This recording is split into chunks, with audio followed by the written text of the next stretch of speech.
قضية المرور هذه قضية مشكلة جدا، ولكن يعني أكون صريح، أصحاب الحل والعقد لا يريدون حل هذه المشكلة ويشق عليهم حلها، لأن الحل أول أمر في منع الخمور. أساس المشكلة وجود الخمر، تعاطي الناس الخمور.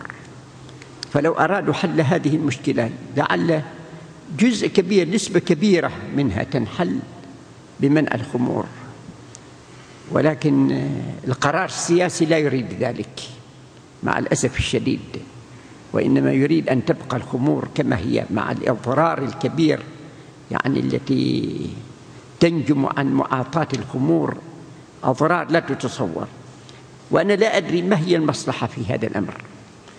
لو قدرنا وازنا من ناحية مادية، مع أن مهما كانت من مصلحة متصورة فهي غير مقرة شرعا. الشرع لا يقر بأن هناك منفعة من الخمر. لو كانت هناك فائدة مادية، هذه الفائدة الله تبارك وتعالى لعنها، فكيف الشيء الذي لعنه الله سبحانه وتعالى تكون وراءه جدوى؟ لعن الله الخمر وشاربها وساقيها وعاصرها ومعتصرها وحاملها والمحمولة إليه وبائعها ومشتريها وآكل ثمنها، هذه كلهم لعنوا بنص الحديث الشريف. يعني فكيف تكون هناك مصلحة؟ أول قرار يجب أن يكون هو منع الخمور.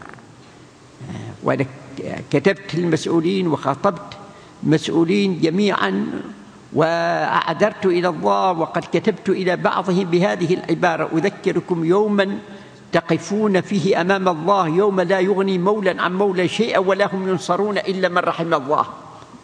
ولكن ما أجد هذا شيء، يعني يعتب الذين كتبت إليهم هذه الرسالة وخاطبتهم بهذا الخطاب جاءوني في المكتب قالوا: نحن بنعالجها القضية بالحكمة ونريد الهدوء فيها. طيب سلمنا، هدأنا، ولكن ما كان أي علاج إلى الآن. ولا تزال الخمور يعني تعتبر مظهر عندنا من مظاهر المدنية، مظهر حضاري.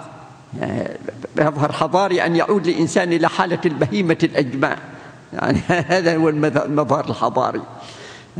ولو قدرنا هناك منفعة بسبب السواح وهكذا، طيب ما مقدار هذه المنفعة في مقابل خسارة، في مقابل خسارة الأنفس، في مقابل خسارة يعني الصحة، في مقابل خسارة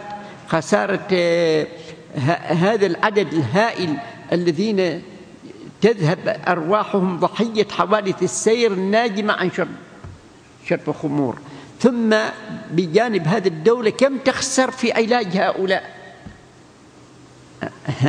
هذه الأعداد الهائلة التي تسير إلى المستشفيات، كم الدولة تخسر في علاجهم.